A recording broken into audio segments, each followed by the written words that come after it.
Hello बच्चों, आज हम करेंगे क्लास 10th का chapter number 3 pair of linear equation in two variable. बच्चों इससे क्वेश्चन कैसे पूछा जाता है, इसमें बोलेगा when find the graphical solution, algebraic solution and consistency of given equation. हमसे इसमें जो भी गिवन इक्वेशन जो लीनियर इक्वेशन है हमको देगा, इसमें पूछेगा कि उसका ग्राफिकल सॉल्यूशन कैसा होगा, अलजेब्रिक सॉल्यूशन कैसा होगा या फिर कंसिस्टेंसी कैसी होगी। तो अगर हमें ये बताना है तो ये सब कैसे पता लगाएंगे, तो आइए इसके लिए कुछ रूल्स हैं, हम उन रूलों को अभी पढ़ेंगे। तो मान लेते हैं कि लेट हमारे पास a1x plus b1y plus c1 is equals to 0। ये हमारे पास इक्वेशन नंबर फर्स्ट है। दूसरा a2x plus b2y plus c2 is equals to 0 हमारे पास दूसरी इक्वेशन है। ये दोनों लीनियर पेयर इक्वेशन है। लीनियर इक्वेशन है टू वेरिएबल में, एक वेरिएबल हमारा x है, दूसरा वेरिएबल हमारा y है, और दो हैं pair of linear equation in two variable, ये हैं। इसके बाद सबसे पहले हम क्या करेंगे, इन दोनों इक्वेशन से बच्चों हम a1 v1 और c1 की वैल्यू निकालेंगे। ऐसे ही a2 v2 और c2 की वैल्यू निकालेंगे। जब हम ये वैल्यू निकाल लेंगे, इसके बाद हम a1 अपॉन में a2 is equals to b1 upon में v2 is equals to c1 upon में c2 इस फॉर्मूले में रखेंगे, इस फॉर्मूले में रखेंगे। अब अगर हमारी वैल्यू a1 अपॉन में a2 is equals to does not is equals to b1 upon में v2, अगर ये कंडीशन आती है तब कैसा सॉल्यूशन होगा। अगर हमारी कंडीशन a1 अपॉन में a2 is equals to b1 upon में v2 is equals to c1 upon में c2 आई, तब कैसा कंडीशन होगा।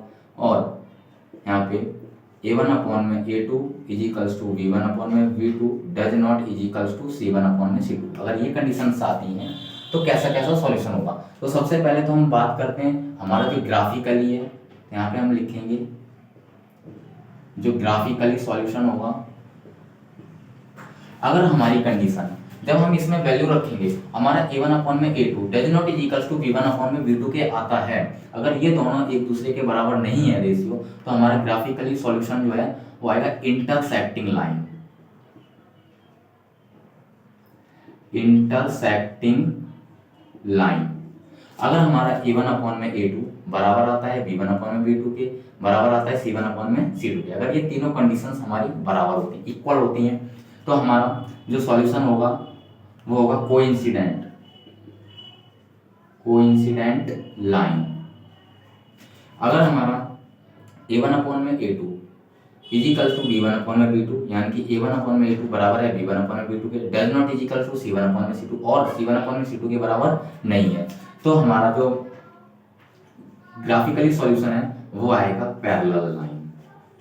Parallel line. अब इसके बाद हम देखते हैं इसका अलजेब्रिक सॉल्यूशन, कि इसका अलजेब्रिक कैसा होगा।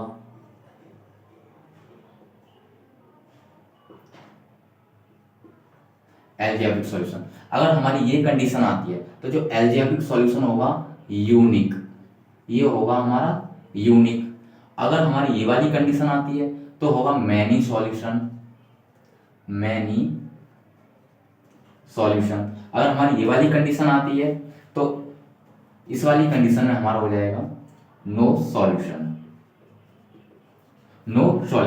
दूसरा इसमें बच्चों है कंसिस्टेंसी, की कंसिस्टेंसी कैसी होगी, यहाँ पे लिख देते हैं कंसिस्टेंसी में क्या है, अगर हमारी जो ये कंडीशन है, जो हमारी ये कंडीशंस गिवन है, इनमें से अगर हमारी ये दो कंडीशंस फॉलो करता है, अगर दो कंडीशंस फॉलो होती हैं तो ये होगा हमारा कंसिस्टेंस। हम इसको इधर लिख देते हैं तो ये हो जाएगा हमारा कंसिस्टेंट। अगर हमारी ये वाली कंडीशन सेटिस्फाई होती है तो हमारा हो जाएगा इनकंसिस्टेंट। ये हो जाती है हमारी कंसिस्टेंसी। फिर से देखिए, अगर ये कंडीशन आएगी तो ग्राफिकली सॉल्यूशन होगा हमारा इंटरसेक्टिंग लाइन, अलजेब्रिक सॉल्यूशन होगा यूनिक सॉल्यूशन, लिख देते हैं यहाँ पे यूनिक सॉल्यूशन। दूसरा, अगर ये कंडीशन आती है तो ग्राफिकली सॉल्यूशन होगा कोइंसिडेंट लाइन और अलजेब्रिक सॉल्यूशन होगा मैनी सॉल्यूशन। और अगर ये वाली कंडीशन आती है हमारी तो होगा हमारा पैरेलल लाइन, एल्जेब्रिक सॉल्यूशन होगा हमारा नो सॉल्यूशन। अगर हम कंसिस्टेंसी की बात करें तो जो हमने इधर लिखी है, अगर ये दोनों कंडीशन शुरू की फर्स्ट एंड सेकंड कंडीशन अगर सेटिस्फाई करता है हमारी इक्वेशन तो कंसिस्टेंट होगा। अगर थर्ड इक्वेशन जो थर्ड रूल है इसको सेटिस्फाई करते हैं तो हमारा होगा इनकंसिस्टेंट। और इसके ऊपर हम इसके नेक्स्ट वीडियो में बहुत सारे क्वेश्चंस करेंगे।